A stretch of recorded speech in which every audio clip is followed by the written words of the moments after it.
ठीक है, कल की क्लास में मतलब कल भी मैंने वही पढ़ाया था जो परसों और नौसों पढ़ाया था, मतलब ऐसा हो ही गया था, रिवीजन करते करते पूरा क्लास उसी में खर्च हो गया था। ठीक है, तो अगेन फट से एकदम 5 मिनट में 10 मिनट में रिवीजन करते हैं और आगे बढ़ते हैं। तो अपन ने अब तक पूरे बॉडी के बोन्स देखे हैं, है ना। 206 बोन्स का हिसाब हमने किया है। तो वो हिसाब कैसे रहता है, तो अपने बॉडी में दो प्रकार के स्केलेटन्स हैं, एक है एक्सियल स्केलेटन और एक है एपेंडिकुलर स्केलेटन, बराबर। तो एक्सियल स्केलेटन जो होता है तो वो मतलब अपना हेड, नेक, थोरैक्स और एब्डोमेन, और एपेंडिकुलर स्केलेटन मतलब अपने fore limbs and hind limbs as well as, इधर ध्यान देंगे, fore limbs and hind limbs के साथ साथ वो बोन्स जो फोर लिम्स और हाइंड लिम्स को अपने एक्सियल स्केलेटन के साथ जोड़ते हैं, मतलब pectoral and pelvic girdle,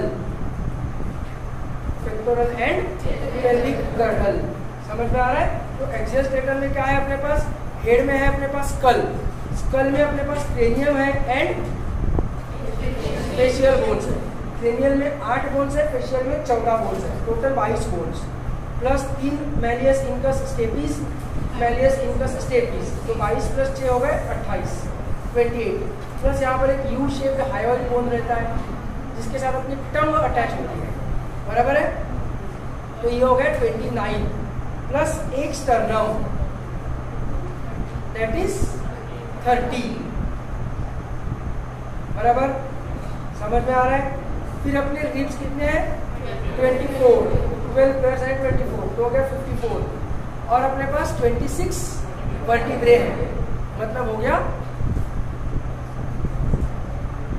54 plus 26 है, थोड़ा डिफिकल्ट है, पेन में डिफिकल्ट, 80, बराबर, ठीक है, नो प्रॉब्लम एट ऑल। फिर ये तो हो गया एक्सियल स्केलेटन के बोन्स, उसमें भी अगर अपने को उसको और थोड़ा डिटेल में जाने का है तो क्रेनियम में क्या क्या है, तो क्रेनियम में फ्रंटल, इधर 2 पैराइटल, इधर 2 टेम्पोरल, पीछे ऑक्सीपिटल, बराबर। और उसके अलावा एक स्फिनोइड बोन रहता है और एक इथेमॉइड बोन रहता है ना। स्फिनोइड बोन और इथेमॉइड दोनों अंदर रहते हैं। स्फिनोइड बोन की कैविटी में क्या रखा रहता है, पिट्यूटरी ग्लैंड, है ना, समझ में आ रहा है ना। फिर फेशियल बोन्स में 2 जाइगोमेटिक, 2 मैक्सिले, 1 मैंडिबल, तिलक समझ रहा है पक्का एकदम। 2 जाइगोमेटिक, 2 मैक्सिले, 1 मैंडिबल, फिर 2 नेजल, है ना, 2 2 1 5 प्लस 2 नेजल यानी 7, नेजल के नीचे इंफीरियर नेजल कॉन्केव, है ना। समझ में क्या हो गया, नहीं समझ में आ रहा है। अब वोमर तो नेजल के बीच में है, 2 नेजल के बीच में वोमर, 2 नेजल के नीचे इंफीरियर नेजल कॉन्केव, बराबर। 2 लैक्रिमल बोन्स जिनमें लैक्रिमल ग्लैंड्स रहती है, और 2 पैलेटाइन बोन्स जिससे पैलेट बनता है। तो 2 जाइगोमेटिक, 2 मैक्सिले, 1 मैंडिबल, 5 हो गए, 2 नेजल यानी 7 हो गए, 1 वोमर यानी 8 हो गए, 2 इंफीरियर नेजल कॉन्केव यानी 10 हो गए, 2 लैक्रिमल बोन्स यानी 12 हो गए, और 2 पैलेटाइन बोन्स यानी 14 हो गए, समझ रहा है, नो प्रॉब्लम एट ऑल। तो 14 फेशियल में और 8 क्रेनियम में, हो गए 22। ईयर ऑसिकल्स को अपन ने स्कल में कंसीडर नहीं किया है, हायोइड बोन को अपन ने स्कल में कंसीडर नहीं किया है, समझ में आ रहा है क्या उत्कर्ष, ठीक है सोनल, कोई प्रॉब्लम, ठीक है दिशा, क्लियर है एकदम, ठीक है। फिर आते हैं अपन एपेंडिकुलर स्केलेटन में। अच्छा एक सेकंड, उसके पहले ये बता देते हैं वर्टिब्रल कॉलम में वर्टिब्रे कैसे कैसे प्रेजेंट है। तो सर्वाइकल रीजन में 7 C7 T12 L5 S5 fuse, 1 fuse किसने बोला, 1 फ्यूज होगा क्या, 5 फ्यूज होके 1 बनेगा, और कॉक्सिक्स में 4 फ्यूज होके 1 बनेगा, बराबर। और रिब्स में कैसा है, first 7 pairs are true ribs, true ribs मतलब पीछे वर्टिब्रल कॉलम को अटैच, आगे स्टर्नम को अटैच, ठीक है। 8वां 9वां 10वां पेयर सूडो रिब्स या फॉल्स रिब्स, मतलब पीछे वर्टिब्रल कॉलम को अटैच लेकिन आगे 7th रिब को attach with the help of hyaline cartilage, ठीक है। और 11वां और 12वां पेयर मतलब फ्लोटिंग रिब्स, क्योंकि वो पीछे वर्टिब्रल कॉलम को अटैच है लेकिन आगे किसी को भी अटैच नहीं है, समझे, क्लियर एकदम। No problem. फिर आएगा कॉक्सल बोन, मतलब एपेंडिकुलर स्केलेटन, सॉरी एपेंडिकुलर में पहले अपना ये पेक्टोरल, डायरेक्टली कॉक्सल पे नहीं जाते, पहले ऊपर वाला। तो पहले अपने लिम्स के बोन्स, ह्यूमेरस, आर्म वाला बोन है ह्यूमेरस, फोर आर्म का बोन है रेडियस, थंब के तरफ जो रहता है वो रेडियस और इसके तरफ जो रहता है वो अल्ना। ठीक है, समझ में आ रहा है? 3 हो गए। प्लस ये जो कार्पल्स है इसमें 8 बोन्स रहेंगे, प्लस जो मेटाकार्पल्स है इसमें 5 बोन्स रहेंगे, और जो पैलेंजेस है इसमें 14 बोन्स रहेंगे। बराबर है? तो 1 2 3 प्लस 8 11 प्लस 5 16 प्लस 14 30। तो एक हाथ में 30 बोन्स, दूसरे हाथ में भी 30 बोन्स, है ना 60। लेकिन ये हाथ अपने एक्सियल स्केलेटन के साथ अटैच किसके मदद से हुआ है? तो स्कैपुला के मदद से। अपना जो स्कैपुला है उस स्कैपुला में ग्लिनोइड कैविटी नाम की कैविटी होती है, उस कैविटी में अपना ह्यूमरस फंस जाता है। बराबर समझ में आ रहा है? तो अपने को स्कैपुला को भी एपेंडिकुलर स्केलेटन में गिनना पड़ेगा। ऑल्सो ये जो स्कैपुला है ये तो हवा में तैरते रहेगा नहीं, तो स्कैपुला के साथ एक क्लैविकल नाम का बोन कनेक्ट होता है, जिसको अपन कॉलर बोन बोलते हैं। तो इधर स्कैपुला को अटैच करता है और इधर स्टर्नम को अटैच करता है। समझेगा मैं क्या बोल रहा हूँ? तो स्कैपुला भी फिक्स हो गया। ठीक है, तो क्लैविकल को भी अपने को एपेंडिकुलर में ही गिनना पड़ेगा। तो 30 बोन्स आर्म्स के प्लस स्कैपुला एंड क्लैविकल, कितना हुआ? 32 पूरा मिलाकर, गर्डल मिलाकर। तो 32 इधर 32 इधर 62। फिर अपन आएंगे हाइंड लिम्स में। तो हाइंड लिम्स में जैसे इधर स्कैपुला था वैसे इधर, वैसे इधर, वैसे इधर,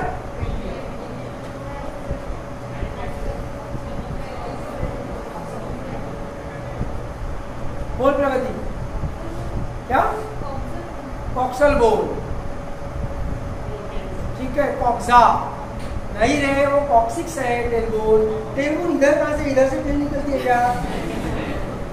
फिर इधर की बोन बोल रहा हूँ ना मैं, ये जिसके साथ पैर कनेक्टेड है अपने, वो वाले बोन्स की बात चल रही है। इधर एक कॉक्सल बोन, इधर एक कॉक्सल बोन, मतलब हिप बोन। अपन हिप फ्रैक्चर कंसेप्ट सुनते हैं ना, हिप फ्रैक्चर। तो हिप फ्रैक्चर होता है मतलब क्या, किस में फ्रैक्चर होता है? तो कॉक्सल बोन में फ्रैक्चर होता है ऑब्वियसली। इधर एक कॉक्सल बोन, इधर एक कॉक्सल बोन, ये और ये सेम चीज कैसे दिख रही है वेदांत तेरे को? कॉक्सल और कॉक्सिक्स, ये एक चीज कैसे दिख रही है तेरे को? सेम चीज है क्या? कैसे क्या कंफ्यूज हो रहा है? ये जो कॉक्सिक्स है इसको कॉक्सिजियल बोन भी बोल सकते हैं अपन। ये है टेल बोन, कैमरे में दिख रहा है संस्कृति। और कॉक्सल बोन मतलब हिप बोन, जिसके साथ फीमर आर्टिकुलेट करेगा। समझे क्या? तो इधर एक कॉक्सल बोन, इधर एक कॉक्सल बोन, है ना? तो अपन एक ही पैर का देखते हैं पहले। एक कॉक्सल बोन, कॉक्सल बोन तो पेल्विक गर्डल हो गया। Coxal bone is a part of pelvic girdle, तो उसको हटाओ। अपन आते सीधा बोन्स पे। तो इधर जैसा ह्यूमरस था वैसे इधर फीमर, जैसे इधर रेडियस अल्ना था वैसे इधर टिबिया फिबुला। क्या समझ में आ रहा है ना सानिका? जैसे इधर एल्बो है वैसे उधर नी रहेगा, लेकिन नी के ऊपर एक कवरिंग रहता है, नी कैप, उसको बोलते हैं पटेला। बराबर? तो फीमर, पटेला, टिबिया फिबुला, 4 हो गए। एक एक्स्ट्रा हो गया कि नहीं हाथों के कंपैरिजन में? हाथों में यहाँ पर ऐसा कुछ कैप होती थी क्या एल्बो में, और यहाँ पर है ना, तो एक बोन एक्स्ट्रा हो गया कि नहीं? लेकिन फर्क पड़ेगा क्या? नहीं पड़ेगा। क्यों नहीं पड़ेगा? क्योंकि यहाँ पर कार्पल्स में 8 थे, यहाँ पर टार्सल्स में 7 ही रहेंगे। समझे? तो कॉम्पनसेट हो गया, कोई प्रॉब्लम नहीं है। बाकी इधर मेटाकार्पल्स है वैसे इधर मेटाकार्पल्स, उसमें तो 5-5 ही है। इधर पैलेंजेस थे 14 वैसे उधर भी 14 पैलेंजेस है, वो सब सेम है। तो जैसे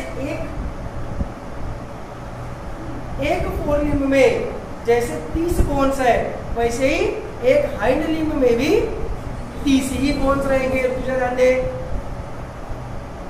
बराबर है? 30 बोन्स रहेंगे कि नहीं? समझ रहे हो ना? कुछ जा रहा है क्या? मिलेनियम पार करके इधर से फ्रंटल लोब में स्टोर हो रहा है, ये सब फ्रंटल लोब का काम है, मेमोरी, इंटेलिजेंस, दिमाग पे स्टोर हो रहा है क्या? इसी एकदम। तो 30 इधर 30 इधर, लेकिन पेक्टोरल गर्डल में दो बोन्स थे, एक तो स्कैपुला और दूसरा क्लैविकल। यहाँ पर पेल्विक गर्डल में एक ही बोन है, तो गर्डल मिलाकर यहाँ पर 32 हो रहा था, यहाँ पर 31 ही होगा। तो 32 + 32 64, 31 + 31 62, तो 64 + 62 126। और एक्सियल में अपन ने 80 बोन्स गिने थे, तो 80 + एपेंडिकुलर के 126 टुगेदर गिव्स अस 206 बोन्स। पूरा हिसाब क्लियर है अपना, नो प्रॉब्लम एट ऑल, 100% बिल्कुल इजी। तो आज अपन बढ़ते हैं जॉइंट्स के तरफ। थोड़ा सा देखो इधर ध्यान देंगे एक बार, जैसे अपना ये है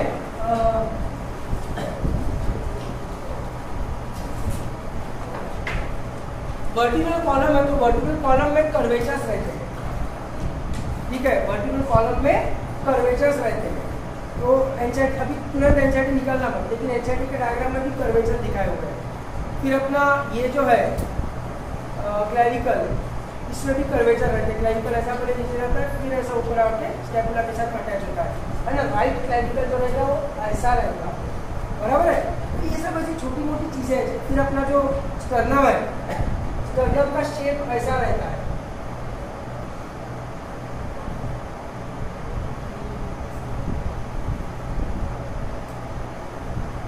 ऐसा रहता है स्टर्नम का शेप, ठीक है। ये जो ऊपर वाला पोर्शन है इसको बोलते हैं मैन्यूब्रियम, इसको बोलते हैं मैन्यूब्रियम। बीच वाला जो पोर्शन है उसको बोलते हैं बॉडी, और ये जो नीचे वाला पोर्शन है इसको बोलेंगे ज़िगोइड प्रोसेस, ठीक है। तो ये सब कुछ भी चीजें एनसीईआरटी में दी हुई नहीं है, ये सब चीजें एनसीईआरटी में नहीं दी हुई है, ठीक है। पर ऐसी कुछ एक्स्ट्रा की चीजें हैं जो अपने को पढ़नी, और कुछ चीजें जो एनसीईआरटी में दी है जो मैंने तुमको नहीं बताई, जैसे वर्टिकल कॉलम का कर्वेचर, ठीक है। तो वो सब एनसीईआरटी रीडिंग में आ जाएगा, इसलिए उसके ऊपर अपन टाइम वेस्ट नहीं कर रहे, अपन सीधा जॉइंट की तरफ बढ़ रहे हैं। और एक्स्ट्रा की जो चीजें मत बनाओगे, एक्स्ट्रा में बता दूंगा मत बनाओ। जब अपन चैप्टर होने के बाद एक्स्ट्रा वाला जो पढ़ते हैं स्टेट बोर्ड के लेवल का या नीट के लेवल का, तो उसमें वो सब कवर हो जाएगा। नीट के नहीं, एम्स के लेवल का वगैरह, तो उसमें कवर हो जाएगा, ठीक है। ये यहाँ पर क्लैविकुलर नॉच है, क्लैविकुलर नॉच जो क्लैविकल स्टर्नम के साथ भी अटैच होता है ना, इसको क्लैविकुलर नॉच बोलते हैं। यहाँ पर क्लैविकल भी अटैच होता है। ऐसे छोटे मोटे बोन्स की कुछ स्पेसिफिसिटीज है, लेकिन वो मोस्टली तो एनसीईआरटी में कवर हो ही जाएंगे, और जो एनसीईआरटी में कवर नहीं हुए, जो स्टेट बोर्ड के लेवल की चीज़ें हैं, वो अपन एक्स्ट्रा वाले पार्ट में चैप्टर होने के बाद पढ़ेंगे। तो अभी अपन उसके ऊपर नहीं जाते हैं, अपन सीधा मूव करते हैं जॉइंट्स की तरफ। मेरा अपना 206 बोन्स का हिसाब जम गया ना, उसमें कोई इशू नहीं है, पक्का एकदम 100%। सानिया ठीक है, तेरे को भी समझा लो प्रियेश, ठीक है। So let us move forward towards types of joints.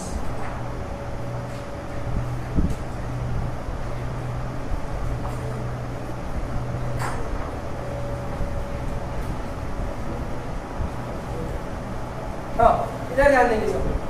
Types of joints, types of joints में अपने को 3 प्रकार के जॉइंट्स पढ़ने होते हैं, मतलब 3 ही प्रकार के जॉइंट्स अवेलेबल है, इसलिए ऑब्वियसली। तो सबसे पहला जो जॉइंट है वो है सिन आर्थ्रोसिस, वो है सिन आर्थ्रोसिस, ठीक है। सिन मतलब फ्यूजन, सिन कैनी यानी फ्यूजन ऑफ गैमेट्स, समझेगा। आर्थ्रो मतलब जॉइंट्स, आर्थ्रोपोडा है ना, आर्थ्रो मतलब जॉइंट्स। तो सिन आर्थ्रोसिस मतलब कंप्लीटली फ्यूज्ड जॉइंट्स। तो ये जो जॉइंट्स रहेंगे कंप्लीटली फ्यूज्ड होने के कारण इनमें मूवेबिलिटी नहीं रहेगी। ये कैसे रहेंगे, ये इमूवेबल जॉइंट्स रहेंगे, ये इमूवेबल जॉइंट्स रहेंगे, एकदम इजी है, ठीक है। तीसरा प्रकार जो है, तीसरा प्रकार वो रहेंगे डाई आर्थ्रोसिस, वो रहेंगे डाई आर्थ्रोसिस, ठीक है। इनको साइनोवियल जॉइंट्स भी बोलते हैं, साइनोवियल जॉइंट्स। इनकी खासियत क्या है कि ये कंप्लीटली मूवेबल जॉइंट्स रहते हैं। These are completely movable joints।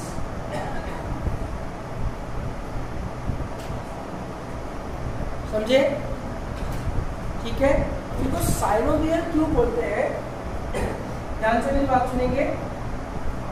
एक बोन है लॉन्ग बोन और फ्लैट बोन वगैरह समझता है ना अभी? पीछे वालों को दिख रहा है क्या?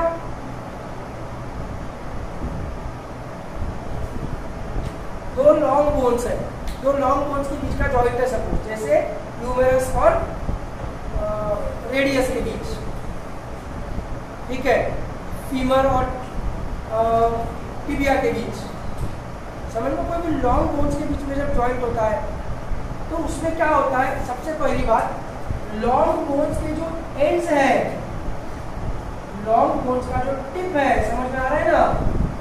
एंड्स, इन एंड्स में हमेशा होता है hyaline cartilage. The tip of long bones is made up of hyaline cartilage. मैंने स्ट्रक्चर में बताया था कि हाइलिन कार्टिलेज कहाँ मिलता है, तो नोज में मिलता है।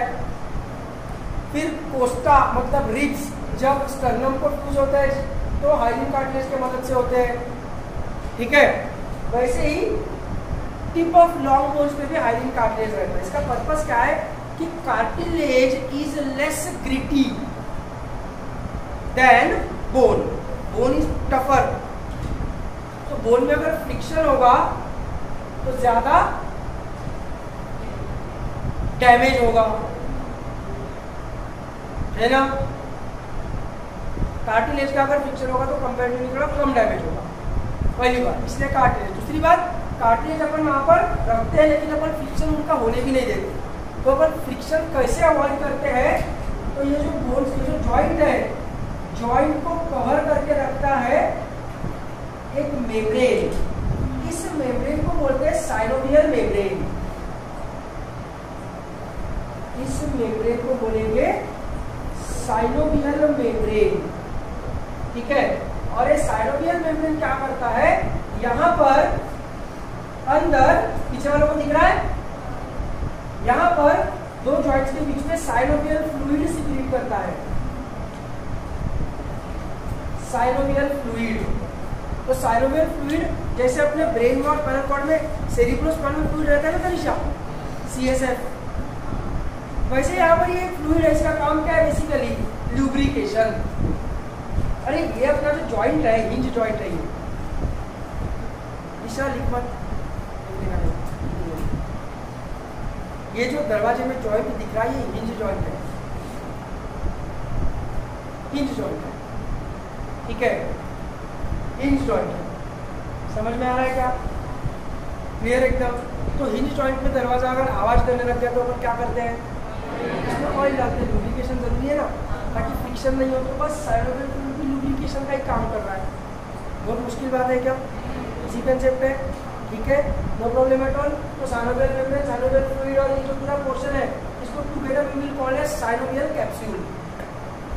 सिंपल है। इसके बाहर एक और लेयर रहती है,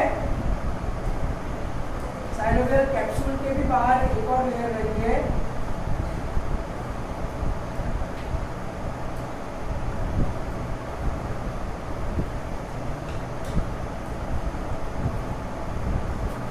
इसको बोलते हैं आर्थ्रोनियल मेम्ब्रेन या आर्थ्रोनियल कैप्सूल।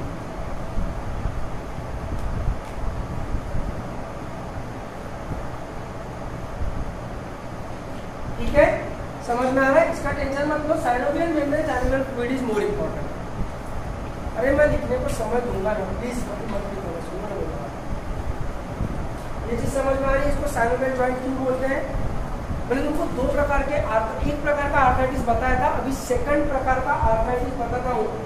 एक प्रकार का आर्थराइटिस है काउटी आर्थराइटिस, मतलब काउट। उसमें क्या होता है, ये मैंने एक्सक्रीशन में बताया था कि किडनी में यूरिक एसिड, अगर किडनी में नहीं, बॉडी में अगर यूरिक एसिड ज़्यादा तैयार हो गया और वो जॉइंट्स में जाके फंस गया, तो जॉइंट जब मूव करेंगे तो उसके बीच में क्रिस्टल्स आएंगे, तो ऑब्वियसली फ्रिक्शन फ्रिक्शन होगा और पेन होगा, उसको बोलते हैं गाउट, गाउटी आर्थराइटिस।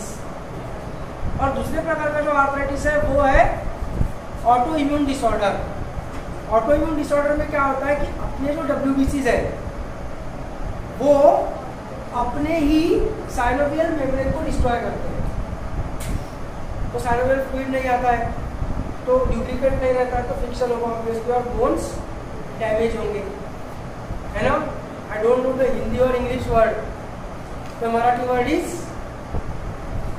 झिझना, झिझने, है ना। I don't know the Hindi word for that. Damage होंगे बोन, समझ में आ रहा है ना। रब होगा तो झिझेंगे, समझे ना क्या बोल रहा हूँ। तो उसको क्या बोलेंगे, उसको बोलेंगे रूमेटिड आर्थराइटिस। क्या हो गया वेदांत, कुछ भी बोला कि वेदांत अपना बिल, क्या हो गया अभी बोल, बिल क्यों दिख रहा है, थोड़ा ही क्यों समझा, पूरा समझना चाहिए, तो बोलना क्या नहीं समझा, जोर से। हाँ, कौन सा पार्ट,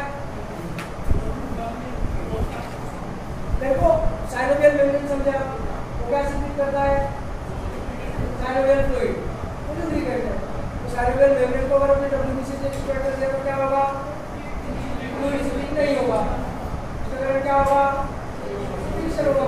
क्या नहीं समझा इसको, बोल बोल बोल, सच्ची बोल, क्लियर है क्या अभिजीत, नो प्रॉब्लम है क्या, ओके। फिर तीसरे प्रकार का भी एक जॉइंट है, सॉरी दूसरे प्रकार का, अपन ने पहला देख लिया, तीसरा देख लिया। पहला इमूवेबल है, तीसरा कंप्लीटली मूवेबल है, दूसरा क्या है, स्लाइटली मूवेबल है, दूसरा जो है वो स्लाइटली मूवेबल है। उसमें आधी कैरेक्टरिस्टिक इसकी और आधी कैरेक्टरिस्टिक इसकी है, दोनों के बीच का है ना, और दोनों मतलब MP है ना, सच दोनों मतलब MP, ठीक है। साक्षी समझ में आ रहा है, सौम्या आ रहा है समझ में, ठीक है, क्लियर है एकदम। तो दूसरे वाले को अपन बोलेंगे MP, आर्थ्रोसिस। ये क्या रहेंगे, ये रहेंगे स्लाइटली मूवेबल जॉइंट्स।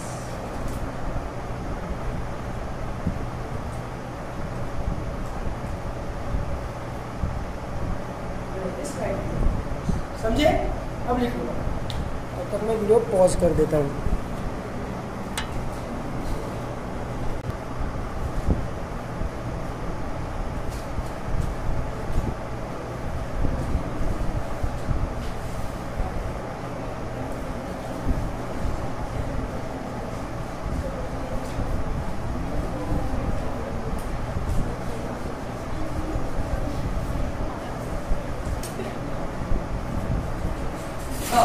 सबसे पहले सिनार्थ्रोसिस मतलब इमूवेबल जॉइंट्स, एक्सट्रीमली इजी, कुछ भी मुश्किल इसमें नहीं है।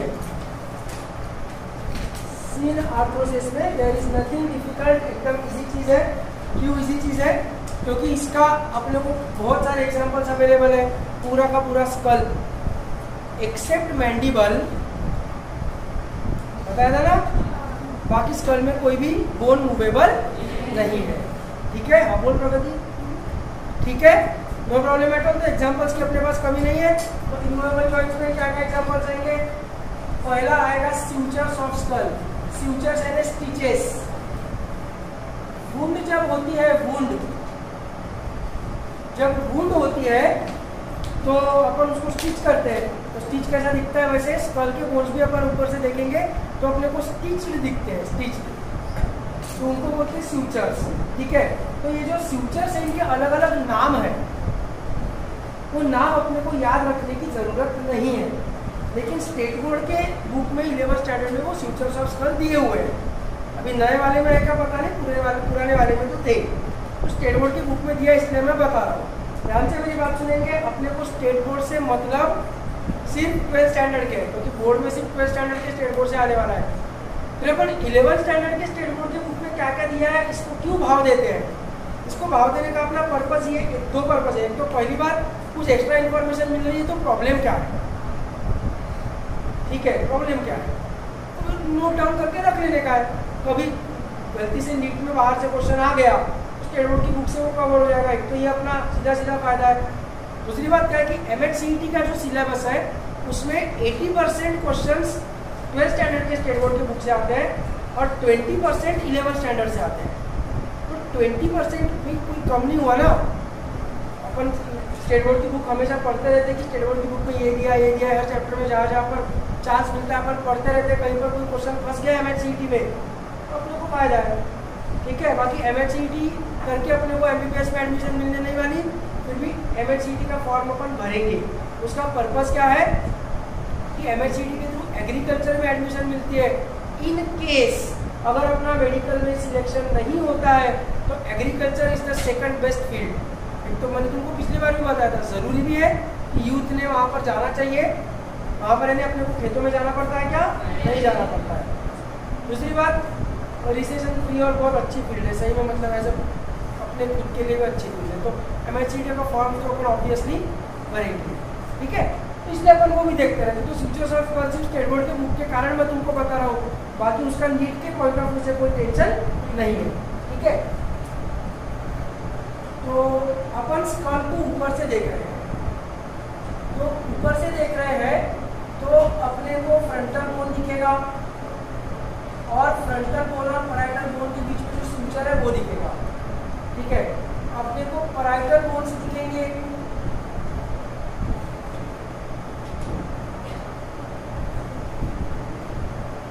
है ना, और दो पैराइटल बोन के बीच में जो सूचर है वो दिखेगा।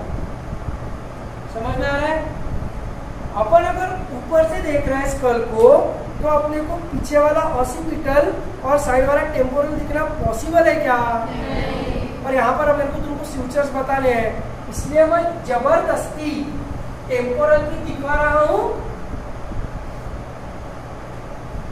और ऑसिपिटल भी दिखा रहा हूँ। नहीं दिखेंगे ज्योमेट्रिकली, वो मेरे को पता है, चिंता मत करो, ठीक है। तो ये हो गया टेम्पोरल बोन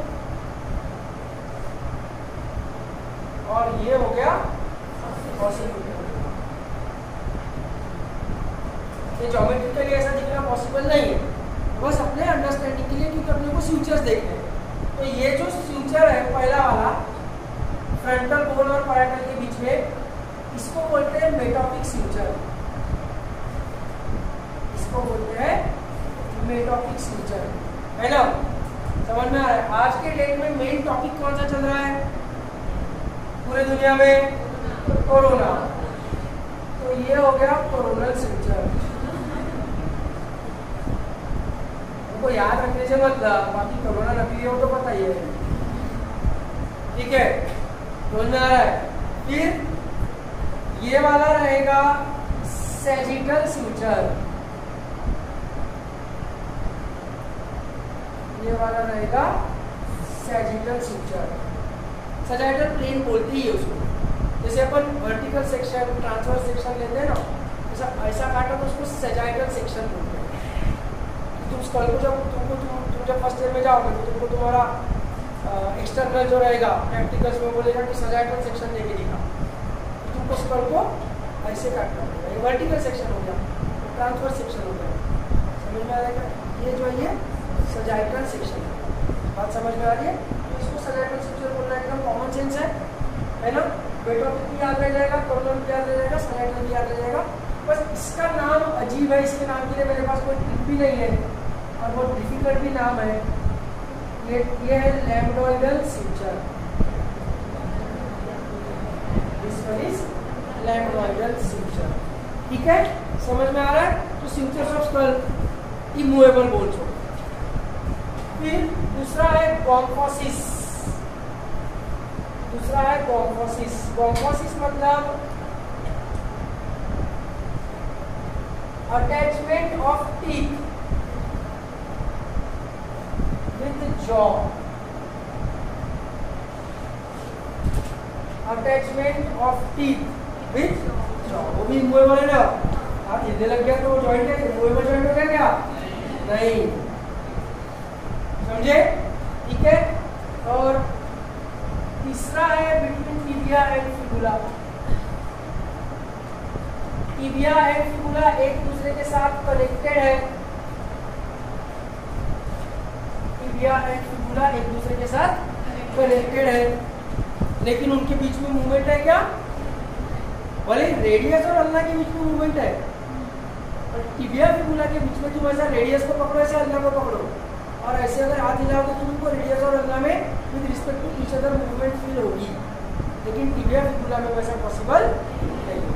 समझे? एकदम इजी, क्लियर है? देखो बराबर क्या ऑब्वियसली कोरोनल है।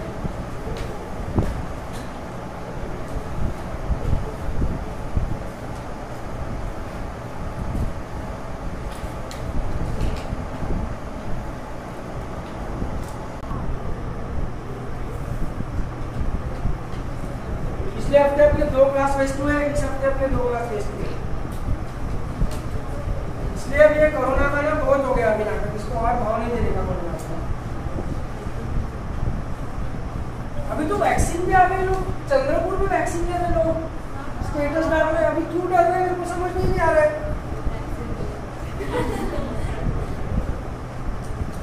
मैं तो वैक्सीन भी नहीं ले रहा, मतलब वैक्सीन की मुझे सपोर्ट तो, लेकिन कोरोना का नहीं लूंगा। हाँ इधर रहने देंगे, तो अपने को वो समझ गया सिनार्थोसिस, मैंने वीडियो किया ना शुरू। फिर अभी let us move towards the next part, that is amphiarthrosis. Amphiarthrosis क्या है अपने को समझ में आ गया ना? स्लाइटली मूवेबल जॉइंट्स, ठीक है, स्लाइटली मूवेबल जॉइंट्स। तो इसमें इसको ना, उनको ना तो कार्टिलेजिनस जॉइंट्स भी बोलते हैं।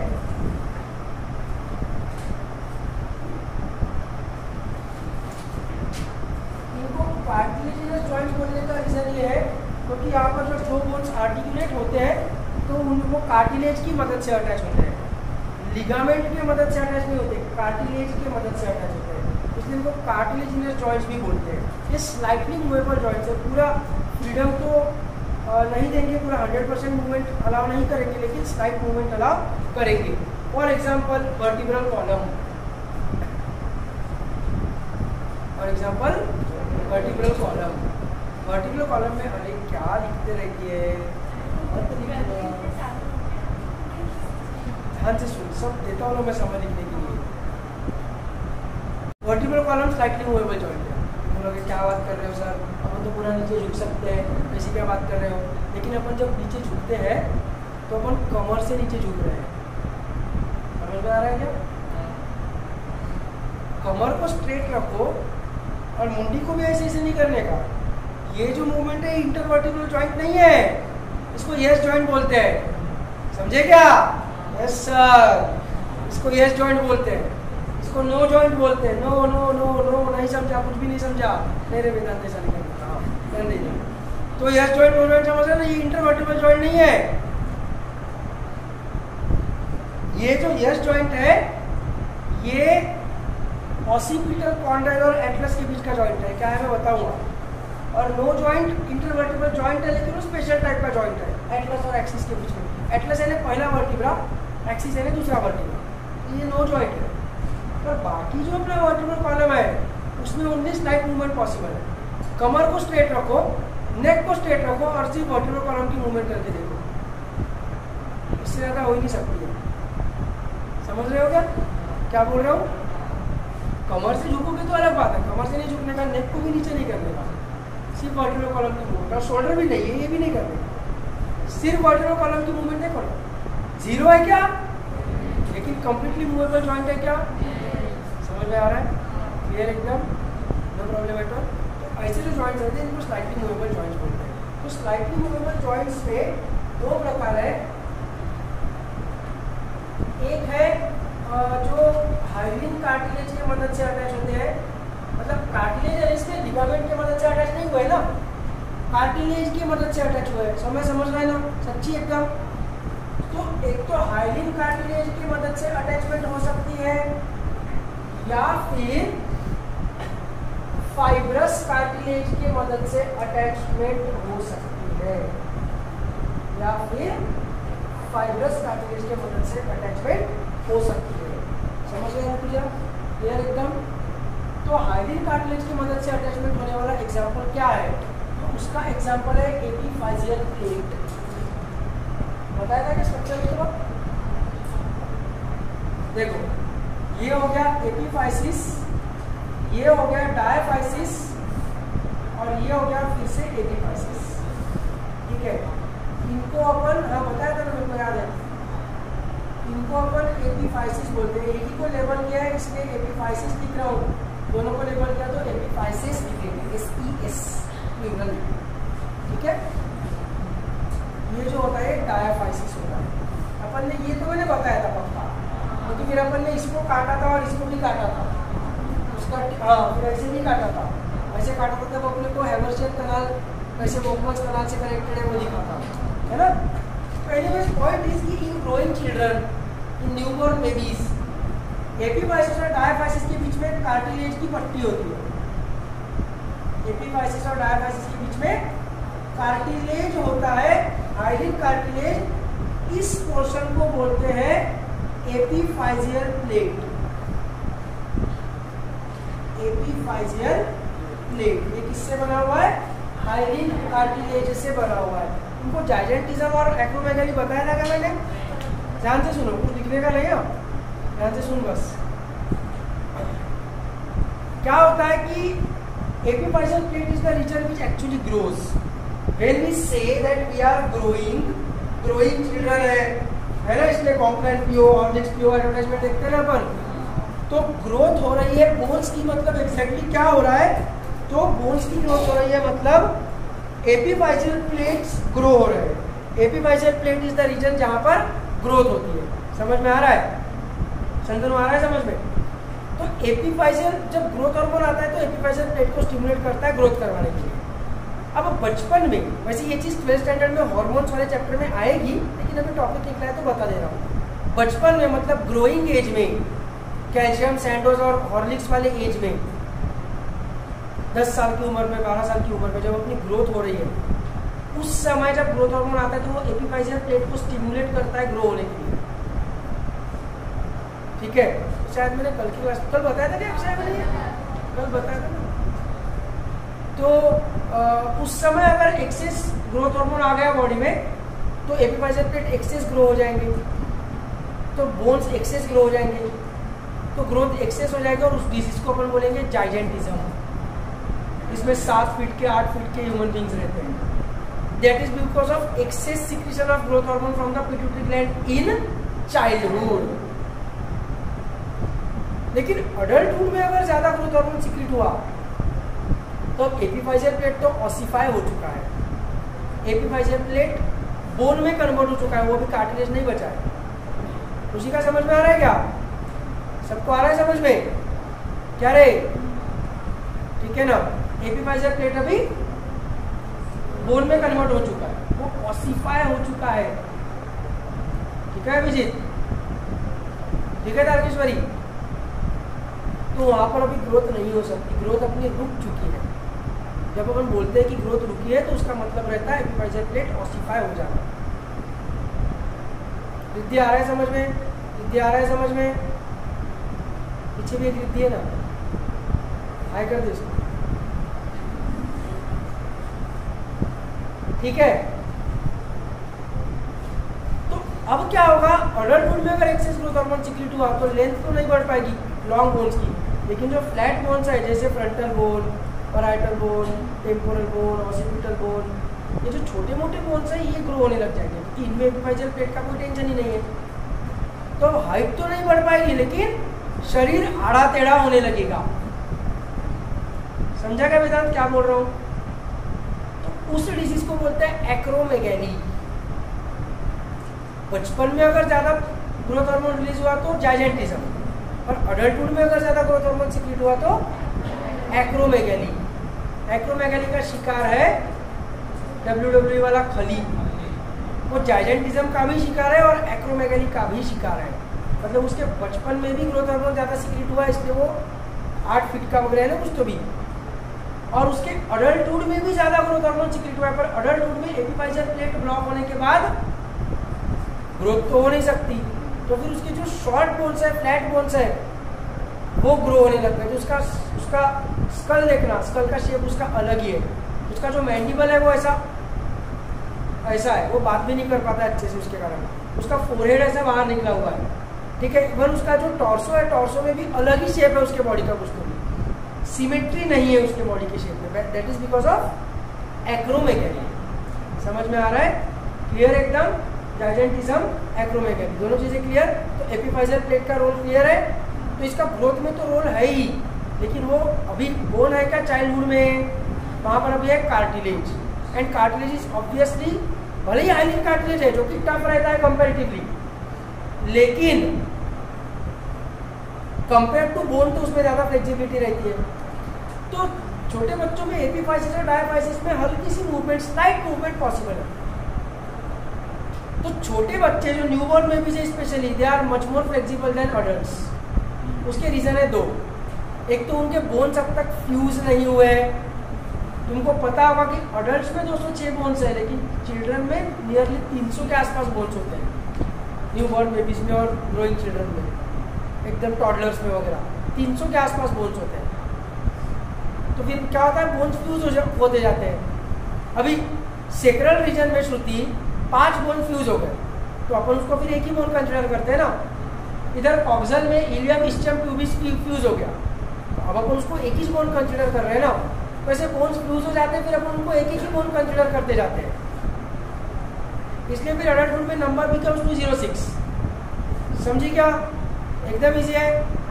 साक्षी, तिलक, आ रहा है समझ में? यथार्थ एकदम क्लियर है ना?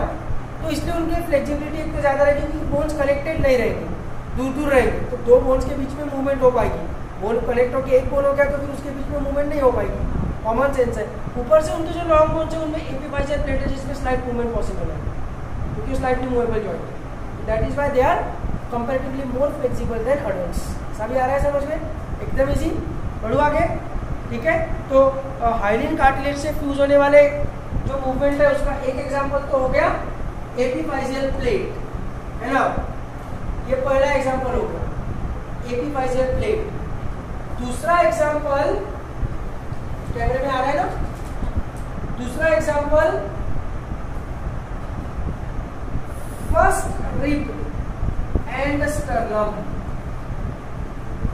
फर्स्ट रिब एंड स्टर्नम में भी फर्स्ट रिब पेयर मतलब फर्स्ट रिब एंड स्टर्नम मतलब सभी रिब्स में से स्टर्नम को हाइलिन कार्टिलेज की मदद से फ्यूज होते हैं, लेकिन फर्स्ट रिब और स्टर्नम में स्लाइट मूवमेंट पॉसिबल है। इसलिए फर्स्ट रिब जब सेकंड रिब को खींचती है तो स्टर्नम भी ऊपर उठता है। अपन ने breathing and exchange of gases में पढ़ा है ना, sternum also moves out and up during inspiration.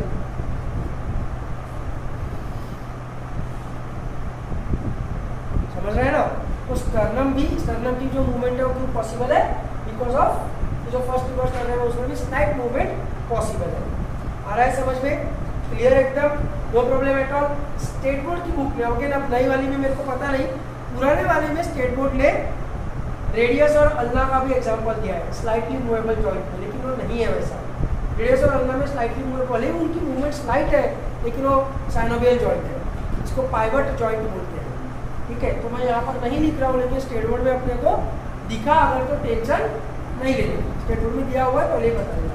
ठीक है, तो ये हो गए हाइलिन कार्टिलेज के साथ के कारण फ्यूज हुए वाले slightly movable joints, that is amphiarthrosis. Sneha जम रहा है आपका, और स्नेहल कहाँ गई?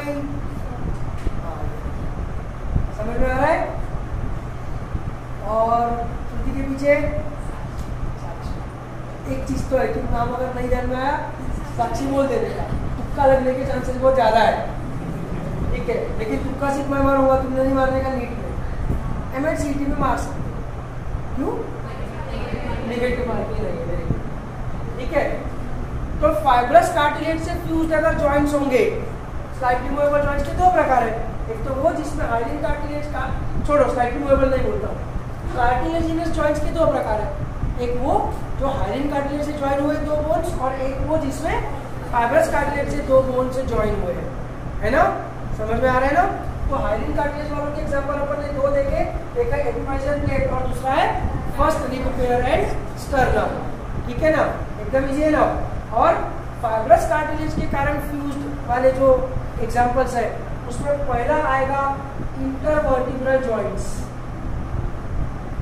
जो मैंने सबसे पहले तुमको भी एक्सप्लेन किया, दो वर्टिब्रे के बीच में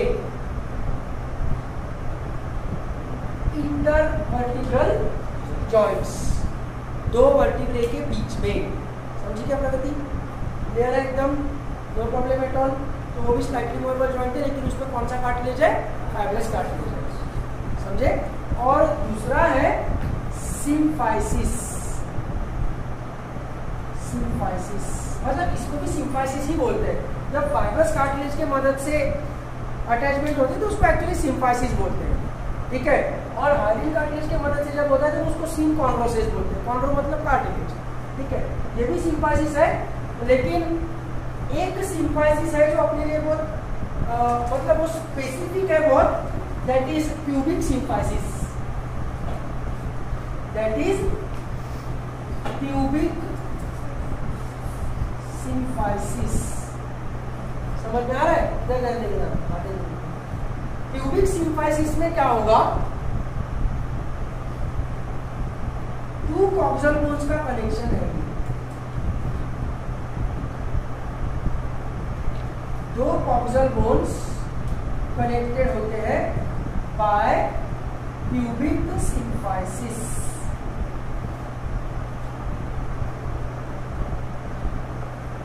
ठीक है, कॉक्सल बोन्स पता है ना? इधर एक कॉक्सल बोन में दिख रहा होगा, इधर एक कॉक्सल बोन, इधर एक कॉक्सल बोन। समझ में आ रहा है क्या विधि? इधर एक कॉक्सल बोन, इधर एक coxal bone, which forms the pelvic girdle, है ना। यहाँ पर स्कैपुला में क्लिनोइड कैविटी होती है, इसके साथ एक ह्यूमरस अटैच हो जाता है। वैसे कॉक्सल बोन में एसेटाब्यूलम नाम की कैविटी होती है, जिसके साथ फीमर अटैच होता है। समझे क्या? हर एक वो पेज पे एक तो भी एंजाइटी है क्या? पेज नंबर 311 निकालो, पेज नंबर 311 निकालो। उसमें अपने को राइट साइड में नीचे पेल्विक गर्डल दिख रहा है, पेल्विक गर्डल में अपने को कॉक्सल बोन भी दिख रहा है, कॉक्सल बोन में इलियम, स्टियम, प्यूबिस, ये तीनों लेबलिंग्स अपने को दिख रही है। मेरे को बताओ उसमें अपने को एसेटाब्यूलम ऐसा लेबल तो नहीं किया है, लेकिन फीमर कहाँ पर आर्टिकुलेट हो रहा है वो दिख रहा है कि नहीं दिशा? अभी अपने को दिख रहा है कि नहीं? तो वो जहाँ पर आर्टिकुलेट हो रहा है वहाँ पर ऑब्वियसली एसेटाब्यूलम नाम की कैविटी रहेगी। तो कैविटी किस बोन का हिस्सा है? इलियम का हिस्सा है कि स्टियम का हिस्सा है कि प्यूबिस का हिस्सा है? सबको दिख रहा है प्यूबिस का हिस्सा है करके? किसी को नहीं दिख रहा होगा तो बोलो, मैं एक्सप्लेन कर देता हूँ। किसी को नहीं समझ में आ रहा होगा तो देख, ये इलियम है, ये स्टियम है, ये प्यूबिस है, ये फीमर है।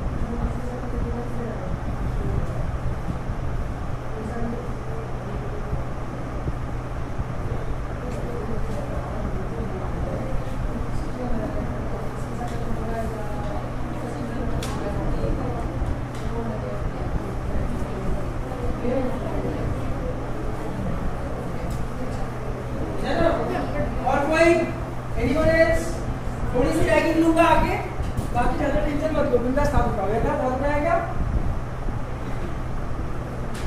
देख एक सेकंड ना, वीडियो पॉज कर देता हूँ। ये सब वीडियो में आकर कोई मतलब नहीं है।